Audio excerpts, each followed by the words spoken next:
Mari kita satu di dalam doa. Bapa, Tuhan yang kami kenal di dalam nama Tuhan Yesus, kami sungguh mengucap syukur untuk hari-hari yang luar biasa yang Tuhan berikan. Biarlah pada saat ini kami ingin duduk diam mendengarkan kebenaran firman-Mu.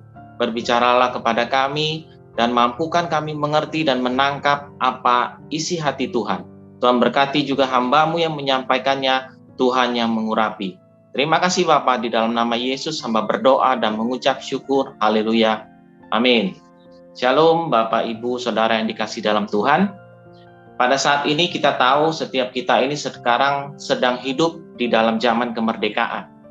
Kita juga tahu beberapa waktu yang lalu negara kita sedang memperingati hari kemerdekaan. Tetapi hari ini kita mau belajar apa arti kemerdekaan secara pribadi bagi setiap kita anak-anak Tuhan yang telah Tuhan selamatkan. Apa arti kemerdekaan? Mari kita buka satu kebenaran firman Tuhan di 1 Petrus 2 ayat yang ke-16.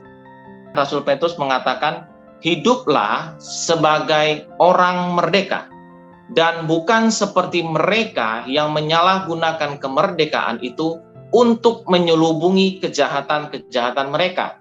Tetapi hiduplah sebagai hamba Allah. Hari ini firman Tuhan ini luar biasa, saudara. Bagaimana Tuhan izinkan ketika beberapa waktu yang lalu, Tuhan izinkan saya boleh melayani di sebuah daerah. Kami kumpul, anak-anak muda, berbicara, berdiskusi. Pada satu titik kami berbicara apa arti kemerdekaan bagi setiap orang, pribadi lepas pribadi. Ada orang yang mengatakan bahwa kemerdekaan itu arti sebuah kemenangan. Ada juga yang ngomong kemerdekaan itu arti satu kebebasan. Ada juga yang mengatakan kemerdekaan itu satu kegembiraan dan banyak hal yang mereka bicarakan. Ketika tiba di giliran saya, mereka menanyakan apa arti kemerdekaan bagi saya secara pribadi. Tiba-tiba Tuhan cuma mengingatkan saya bahwa kemerdekaan itu sesungguhnya adalah apa yang mereka katakan benar. Tetapi bagi saya pribadi ketika Tuhan memberikan pengertian bahwa kemerdekaan itu sesungguhnya adalah identitas kita. Nah, seringkali kita orang Kristen lupa bahwa kemerdekaan itu adalah identitas kita, jati diri kita adalah sesungguhnya status yang sudah Tuhan berikan buat saudara dan saya, karena kita sudah ditebus Tuhan. Kita sudah dimerdekakan, kita sudah dibebaskan dari segala belenggu dosa dan kuasa maut pun sudah Tuhan rebut. Artinya, kemerdekaan itu adalah jati diri dan identitas kita yang sesungguhnya. Bagaimana seringkali orang Kristen juga menyalahgunakan arti kemerdekaan itu, di mana di 1 Petrus 2 ayat 16 tadi mengatakan bahwa hiduplah sebagai orang merdeka dan bukan seperti mereka yang menyalahgunakan kemerdekaan itu untuk menyelubungi kejahatan-kejahatan mereka, tetapi hiduplah sebagai hamba Allah. Kita sedang diingatkan bahwa kemerdekaan itu sebenarnya jati diri kita. Kita buka lagi satu kebenaran firman, kita akan lihat bagaimana Tuhan Yesus mengajarkan kita satu arti kemerdekaan. Di Matius 5 ayat yang ke-13 sampai yang ke-16, saya akan coba bacakan.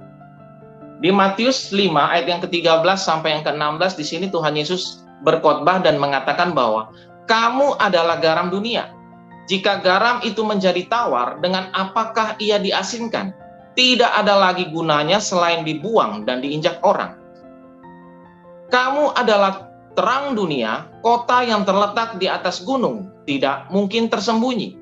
Ayat ke-15 dikatakan, lagi pula orang tidak menyalakan pelita lalu meletakkannya di bawah gantang, melainkan di atas kaki dian, sehingga menerangi semua orang di dalam rumah itu. Demikianlah hendaknya terangmu bercahaya di depan orang, supaya mereka melihat perbuatanmu yang baik dan memuliakan Bapamu yang di sorga.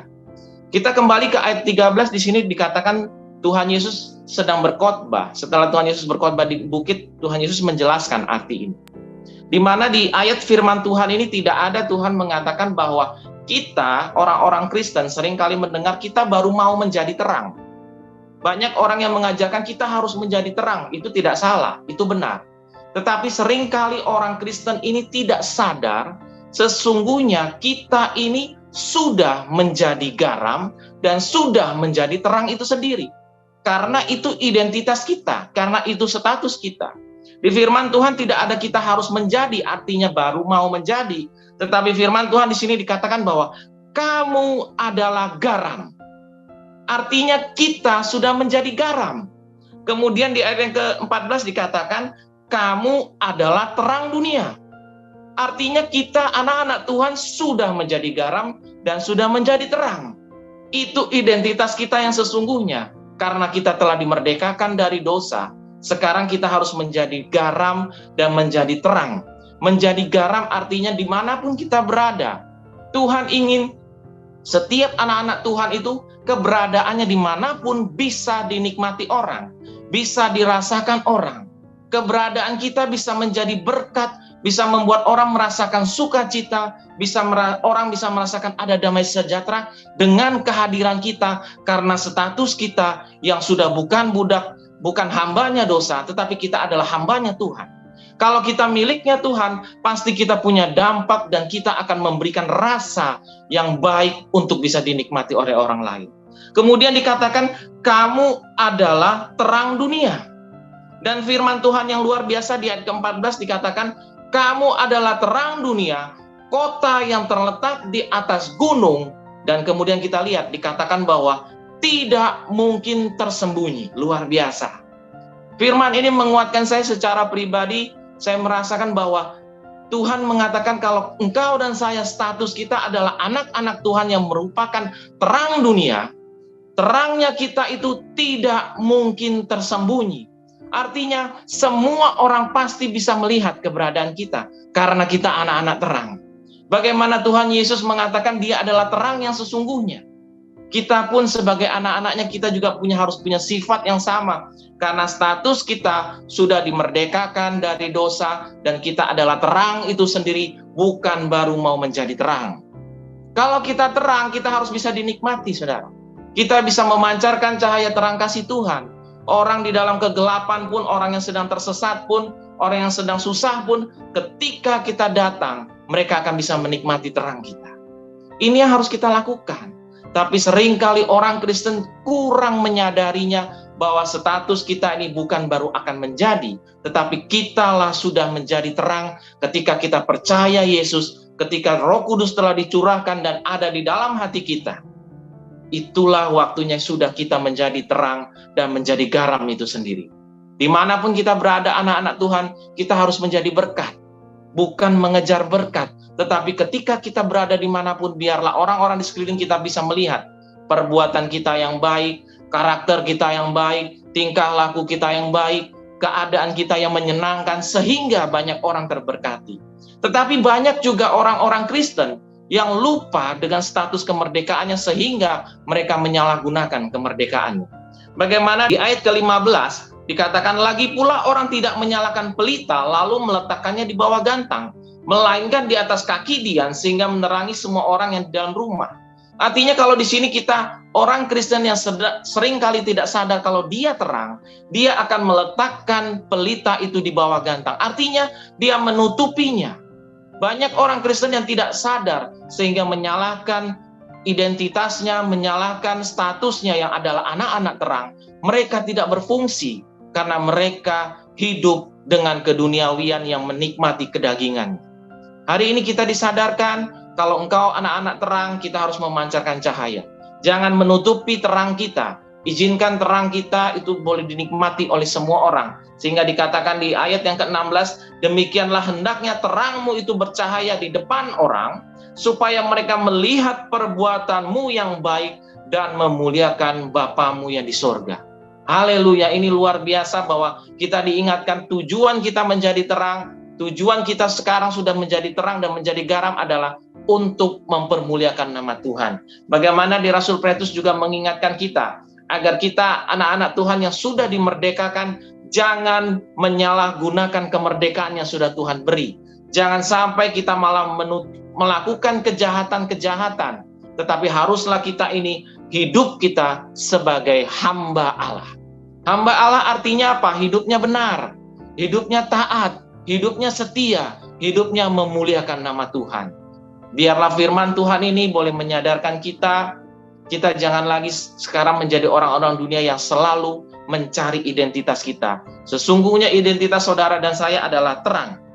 Pergunakan identitas kita, perlihatkan Izinkan orang boleh menikmati identitas kita yang sesungguhnya. Kita adalah umat-umat yang sudah dimerdekakan, kita terang, kita garam, dan harus bisa memuliakan Tuhan melalui hidup kita. Haleluya. Mari kita satu di dalam doa.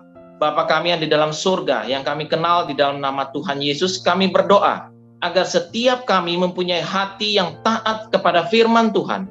Firman-Mu adalah untuk kebaikan kami, karena firman-Mu mengandung janji, walaupun terkadang kami tidak mengerti, tapi pimpinlah kami untuk tetap mampu melakukannya.